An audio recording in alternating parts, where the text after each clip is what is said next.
Leavenworth Pioneer Guard. Love this team in the past, definitely. Love the uniform. The cavalry Stetson is really cool. And so the integration of the blue, looks like a black shirt, black belt, and then the old style rank, the cavalry rank, really nice touch. I like that a lot. Yellow stripe, yellow excuse me, yellow shoulder cord, and then the Pioneer Guard in yellow on the back of the shirt.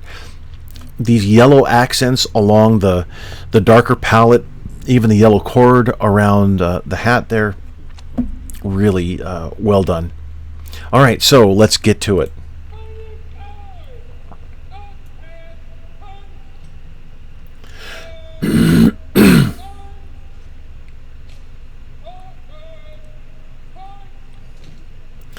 You know, okay, so while they're marching in, I'll give you a little bit of history.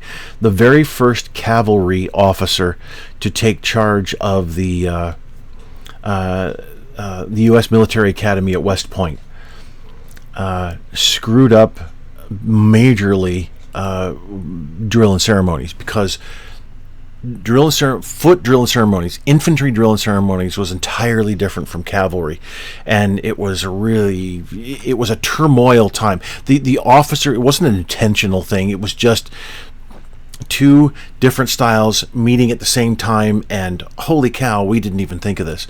So then things began to standardize. I don't remember when that was. I think it was the 1800s, late 1800s, when that officer took charge at West Point. So it would have been great, instead of forward march, it would have been forward ho. I think that would have been an excellent touch there. Just forward ho, or John Wayne, yo. I don't know. I don't think John Wayne's yo would have been good, but still, I think it would have been a nice touch. Just that little tiny historic bit, because you have the cavalry style here in little accents, with the hat, the cavalry style of the rank as well. So I think that would have been just kind of that little tiny sweet spot that if everybody was paying, or if somebody was paying attention, they would have picked that up. And I think that would have been cool.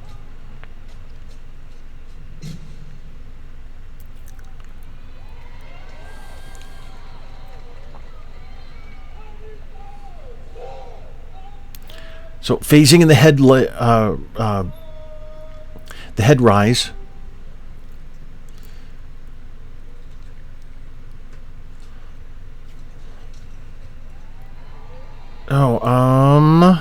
What's going on here? So this is all with the commander out front drawing the saber. This is all leading up with intrigue. So everybody raises up. Oh, so he was a little bit late. Okay, I see. All right. So individual right behind this cadet was a little late. Probably got some nerves. Understandable. But what was really good is that he tossed late. So he tossed his rifle really low. Just did a flip, really, instead of a toss, so that he could then get into time with the rest of the team. So I'll just rewind just a hair here so we can watch that. So now you're sticking out like a sore thumb. It's something that's negative. However, you recover well, and that's good. That's positive.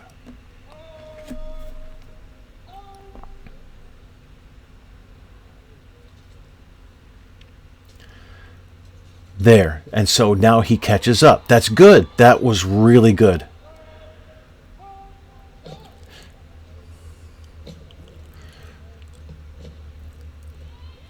So you can see here end steps. Look at the end steps right here and how they're different. See the heads And then after this, now the team, now this squad, I don't know if the nice thing about having a team like this is there aren't any squad leaders, there aren't any squads per se. It's all just a block formation that can change direction at any time. That's what exhibition drill is. You don't have to have squad leaders leading. It's not the regulation framework. However, still visual excellence is required. So the end steps on the stomps didn't work as well as they could because then everybody had to realign as they're marching this direction. Same thing with the other two. I'll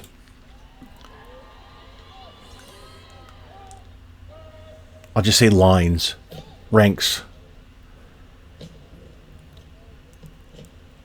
You can see they adjust their alignment there.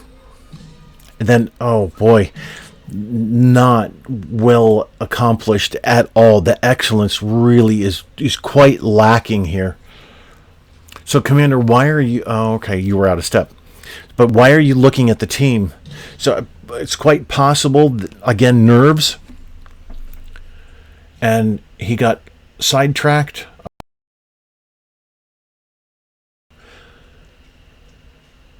So this is another case of commander blocking. And I know it's unintentional.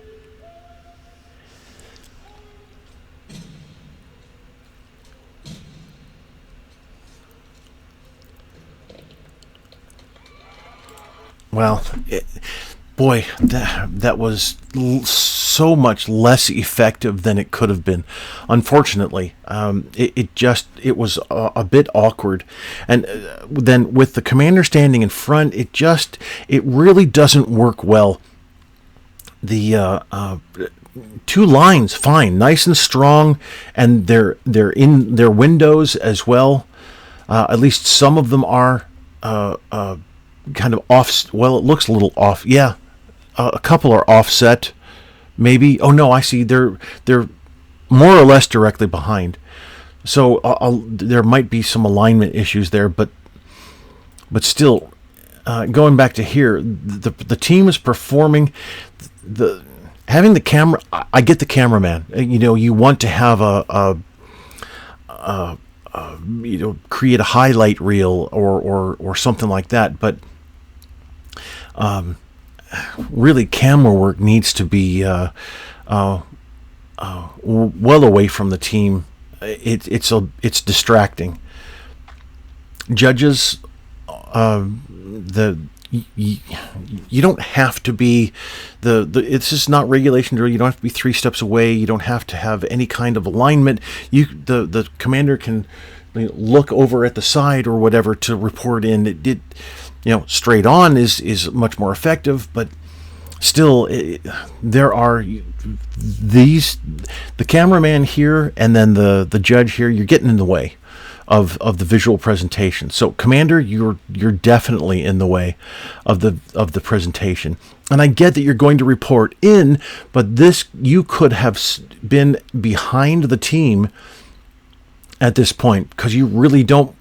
You played a role at the beginning, and then you could have disappeared, more or less, and then reappeared, disappeared, moving off around, and then coming back up through the center of the team. And I think if the team would have come forward with a wedge and then had the commander come through, I think that would have been much more effective rather than just have the commander stay there. And then, I don't mean this in an insulting way at all, kind of like drumming the fingers, like, okay, Commander, what are you going to do? Now you're reporting in, okay. But the commander, this is not personal, the commander is standing there waiting for his turn to start his part of the performance, which is the report in. And but here, this is just not working well at all with the commander having his back to the audience. Everybody is just loving this, and that's great. I understand that.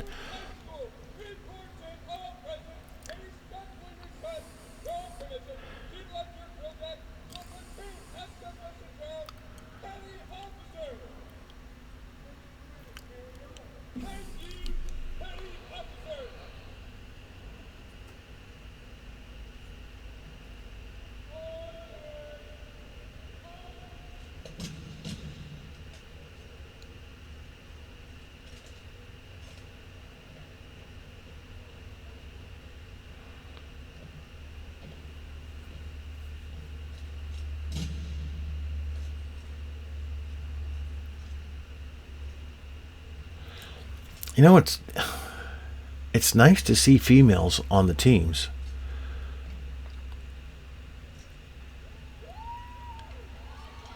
So a little bit behind there on that low toss. Height, spinning the toss height there. This was really nice. Ripple in a straight line. This is well staged. That's perfect. There we go. There we go. That's it.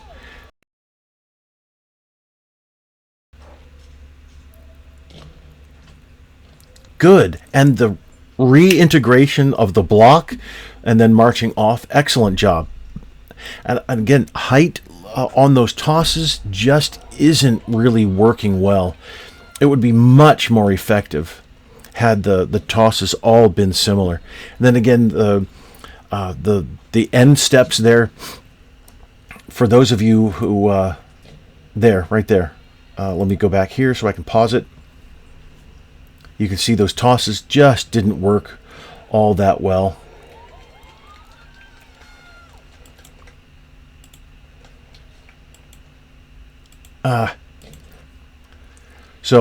Okay, so I caught a bit of it.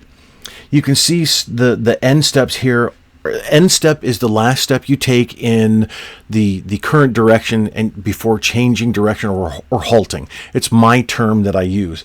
And you can see that the end steps here are all over the place. And not only as far as length is concerned, but also positioning either left or right. So the end step should have been forward, and then the team, however they want to turn, they turn, and I understand that. But with you having so many different lengths of step and also positioning of the step, that creates alignment havoc, really, both in every direction. So you can see that, and there's a little bit of phasing in the turns here, so the turns aren't happening at the same time, but that end step really is something that needs to be recovered from as quickly as possible. But if you had a similar end step, as close to the same as possible, then you wouldn't have the need to recover.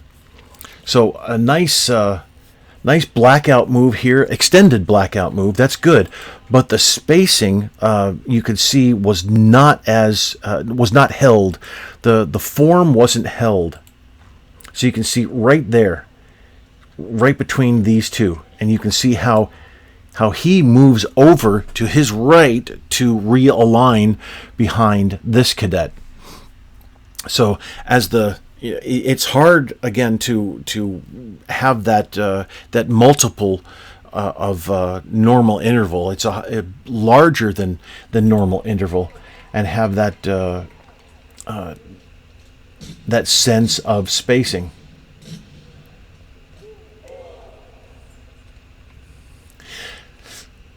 I don't know about that. This just didn't have the intensity. So his head's already up. It was up before he finished the turn and before he finished the last butt slam. I'm not sure that just going bang, bang, bang, bang was really as effective as it could have been. It just seemed like you were looking for something like a bug, trying to smash a bug there. I don't know. I understand what you're trying to do here. I do get it. I'm just not sure that it worked as well as it could have.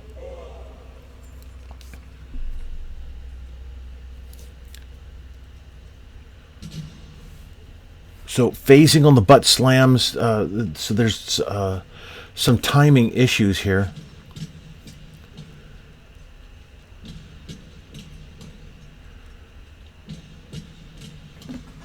All right, so why did the team split?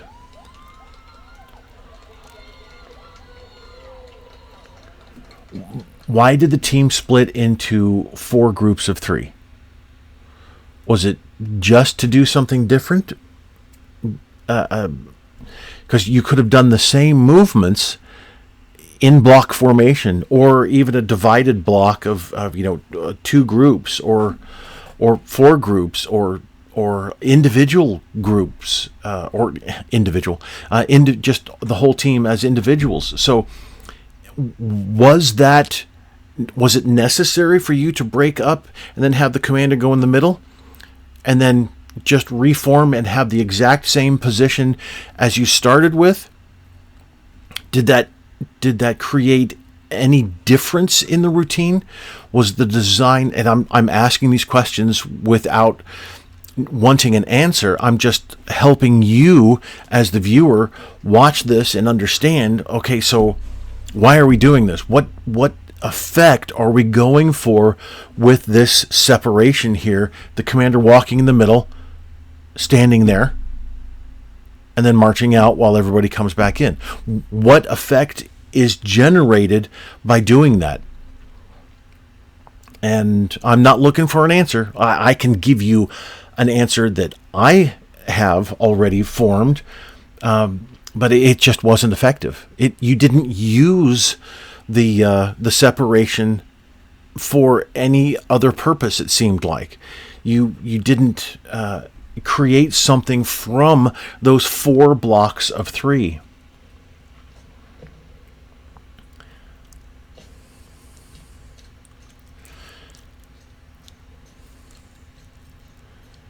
So, Commander, were you supposed to be out of step? All right. And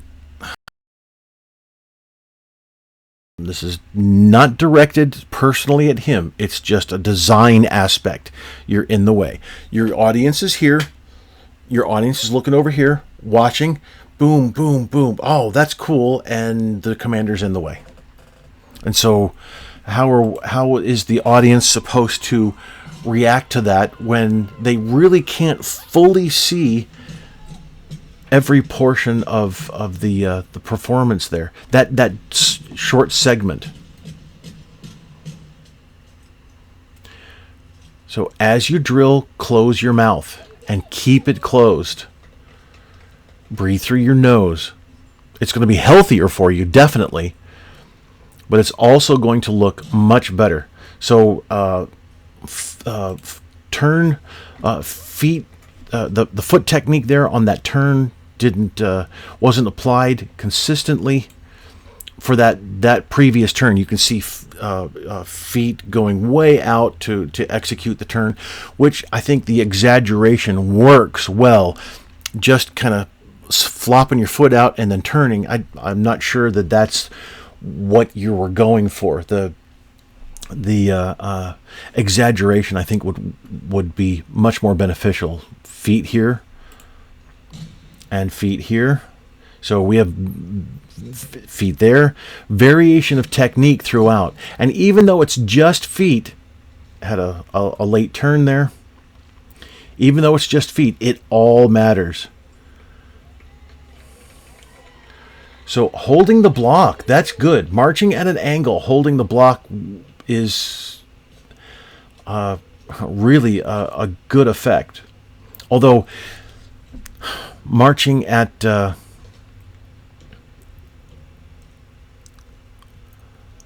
right shoulder, even port, doesn't add to the effect.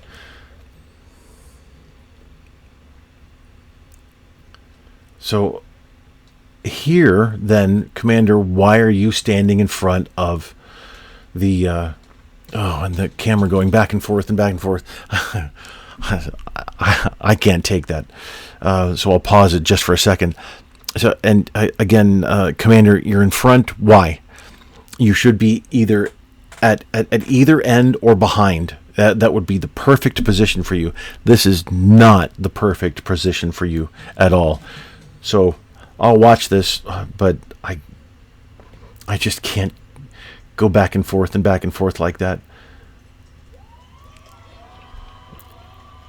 Especially when you're looking at the floor and not even concentrating on the team. Ah, yes, there we go.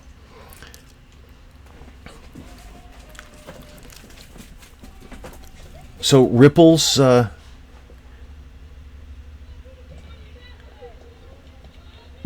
seem to, of what I could see, ripples seem to work fairly well.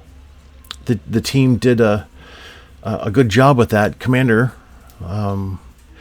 you marched back, and then you marched forward, and see you're at the head of a double wedge. So you've got the two lines of the wedge, and you're at the very tip of that, and I appreciate that works well. It's a powerful position with it's a powerful position, powerful stance, and then powerful formation. That's great.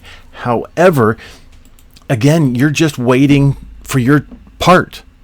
You're standing there waiting for your part, and this has nothing to do with the individual. This has everything to do with drill design, with program design. The programming of the routine doesn't have much of integration with the commander. And that's fine, since the commander is armed with a saber.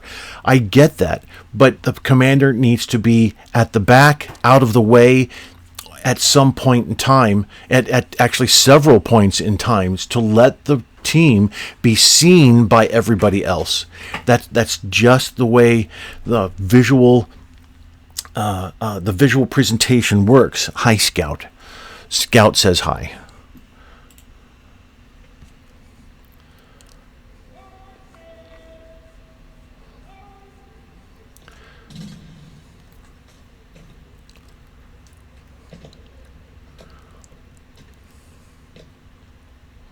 So a bit of performing out so far, but setting up your block and then marking time in the block. Okay, and, everybody can do that. So keep the audience's attention. Keep the audience glued to your performance the entire time. Perform out. Have an ending statement. You have an opening statement. You're building intrigue, and you did marching on the way you did. It was quite basic, and yet there was a persona, an energy coming from the formation that is almost there as you leave. Not quite, almost. Anyway, so I do like Leavenworth, and I love even watching the both teams perform, the male and the female teams. They're the uniforms that they wear, it's historic. There's value to that, and I very much appreciate that. So I hope my comments have been helpful. Thank you.